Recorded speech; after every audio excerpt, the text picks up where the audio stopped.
is used, both of these, gold and silver, are used in every single sector of the global economy. Well, let's think about that. What that means is you have the broadest base of functionality and the broadest base of demand. You tell me any other asset that does that. There isn't. So you become your own central banker, right? You're going to count on them to look out for your best interest. Because if you are, I have this bridge in Brooklyn that we could discuss, right? It doesn't happen. They're not going to look for your best interest. You have to do that. But that also comes together with community, right? And the importance of community, because we are not an island. We are really all together on this planet, and coming together, we have the power, we have the strength. But yes, gold and silver in your possession maintains your ability to purchase, because this is a wealth transfer mechanism. If you have everything in fiat money, you will not be able to take advantage of the opportunities that will arise when this debt bubble becomes, it's already popped, when it becomes apparent. But there are opportunities ahead for those that are holding physical gold and silver outside of the system. Be one of them. Don't let those that are in power have all of the opportunities. Being a catalyst is the inflation and the public waking up, because these global central banks have shifted their policy and actually been accumulating gold since 2005, which I think is rather interesting because nobody noticed it until 2010. But of course, it was the crisis that made it apparent to everybody. So I think for the public, we've got more younger people that are coming into the gold and silver market, which is so inspiring to me, because it's not us old people that are going to create this revolution. It's the younger generation that will do that.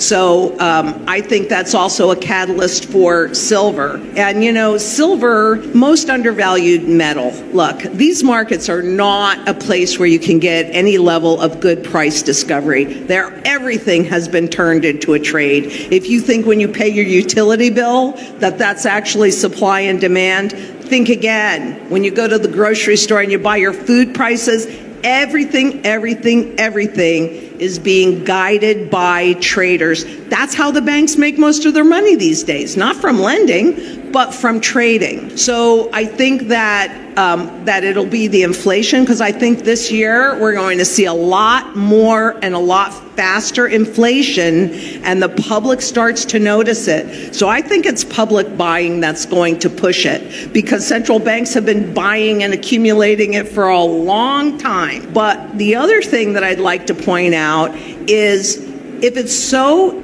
many people are manipulating these markets, why don't we still have $400 gold and $5 silver? So I think that is an indication of an expanding market. And that actually gives me a whole lot of hope. And I think both metals, I mean, you know, you look at the fundamental value, because one thing I learned from my Uncle Al, and when you're dealing with hard assets, is it always goes from undervaluation to fair valuation to overvaluation, like this continuous figure 8, right? An infinity sign. And so where are we now? We're probably right about here, still in undervaluation. And I say that if they were going to do an overnight revaluation, because that is when we will see it move toward its fundamental value.